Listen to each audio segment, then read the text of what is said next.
Have the disasters in the Gulf been part of a natural cyclical bailout? Have the disasters in the banking industry been part of a natural and cyclical process? Peter Ferreira with the ACRU, the American Civil Rights Union, the right-wing counterpart, or at least they position themselves as such to the ACLU, is on the line with theacru.org. Peter, welcome back to the program.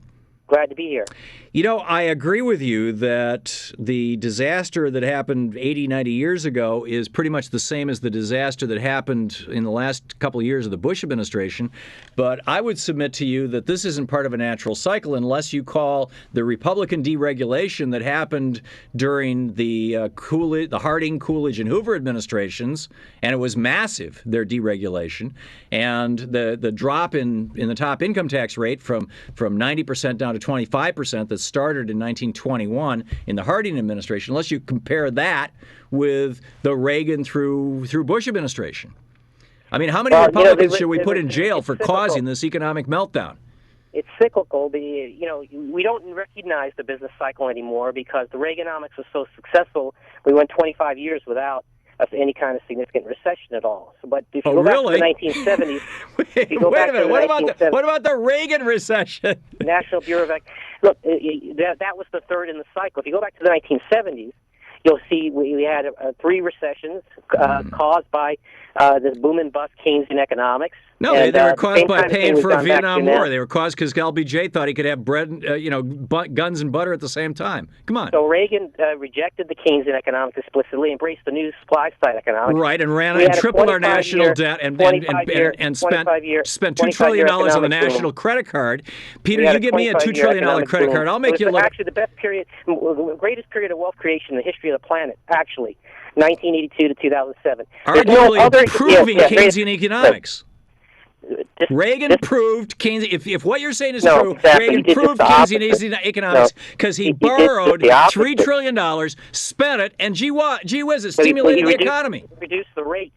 When you reduce the tax rates, then you give people incentives to save, invest, expand businesses because you allow producers to keep more of what they produce. So that's what he proved. He went ahead and reduced when you give people an incentive to put Peter, you got to let me at least once in a while. You're let me make my point. Why are you interviewing me if you won't let me talk? I thought we were having a debate, Peter. You're asking the questions and you're answering the questions. And you go through these long answers that have 5 parts to them, and I feel impelled. I'll just listen. You just go ahead, talk. I'll just listen. Thank you very much, Peter. Here's your radio show. I'm not being interviewed at all. You're interviewing yourself. So go ahead and interview yourself. I'll listen. Great. You were making a whole series of points there, and I felt compelled to stop at each one and discuss it with you. And you didn't want to. You just never let me talk on when you interview me here. I never get to make a point. The greatest period of wealth creation in the history of the planet, Ronald Reagan, 1982 to 2007. You should ever do anything like that again. I would worship you if you could do anything like that again. So that was because they reduced the tax rates from 70% to 28%. That creates incentives. And we now have a $13 trillion debt. They produced. Yet that wasn't due to Reaganomics. That's due to your Barack Obama. Why is it that there was never a debt before Reagan that was over $1 trillion, and Reagan ran up more debt in his 8 years than every president from George Washington and Jimmy Carter combined? Yeah, the economic results of his policies during that period were the greatest period of wealth. As I said, Peter, give me a credit card with a $5 million line of credit that my children and grandchildren are going to have to pay off, and I can show you what living large looks like. By 1989, he had reduced the deficit back as a percent of GDP to the same level it was when You're talking about Bill Clinton raising taxes that not one single Republican in Congress voted for? I'm talking about Ronald Reagan, 1989. I'm talking about Bill Clinton. The success continued because Newt Gingrich and the Republicans came in 1994, and Bill Clinton, who was one of the best presidents in history, went along with Newt Gingrich, which is economic policy. Yeah, Bill Clinton was a very good Republican. So you're suggesting that Keynesian economics, which says that the government spends money, it stimulates the economy, and therefore it helps the government grow out of its own debt, that's wrong, but that when Ronald Reagan borrowed trillions of dollars and spent that money and stimulated the economy in a way that helped grow the government out of that debt, that wasn't Keynesian economics. I'm really confused, Peter. Yeah, well, because the highest debt deficit under Ronald Reagan was $225 billion. Barack Obama's deficit today is $1.6 trillion, 8 times Ronald Reagan's highest deficit. And what he did that created the economic boom was he reduced the tax rates, which allowed producers to keep a higher percentage of what they produce, and that is what created the incentives to get the economy booming. So he did this great experiment. They tightened up on the money supply to counter inflation.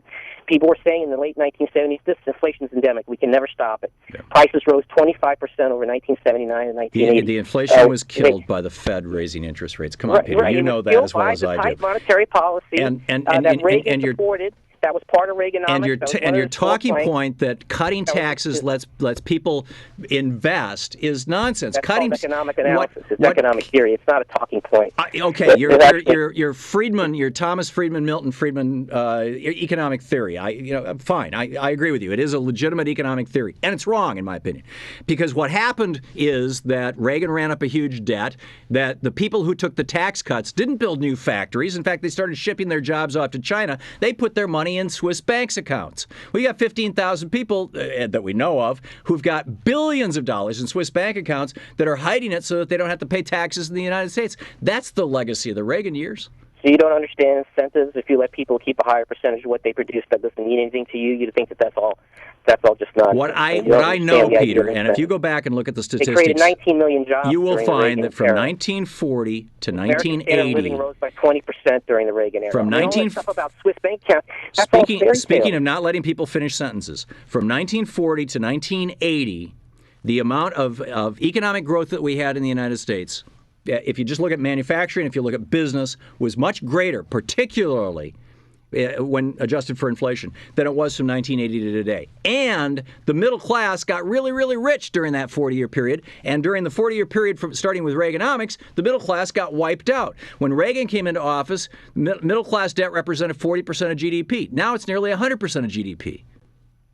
Yeah, well, that's the easy money of the Fed that pumped up, encouraged people to borrow too much money. Alan Greenspan's Fed?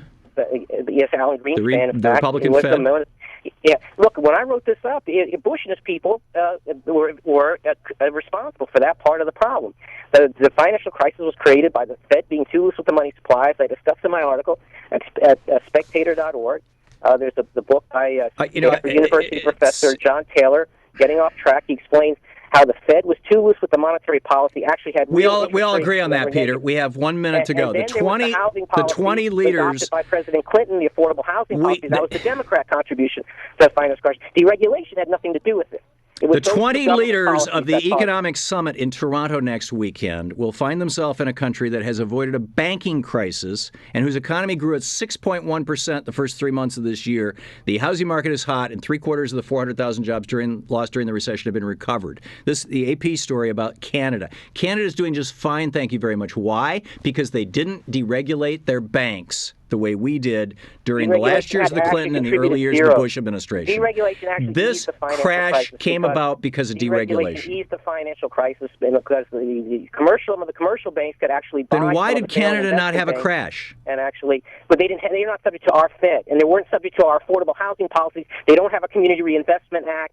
They didn't have Bill Clinton's housing policies endorsed by. This had nothing to do with that stuff. Mortgage market. That's why they didn't have the crash. They didn't have our Fed, and they didn't have the subprime mortgage market policies that created the housing bubble, and that was the cause of the crash. Deregulation actually eased the crisis. Peter, I got it. I got your talking points. All right, thank you.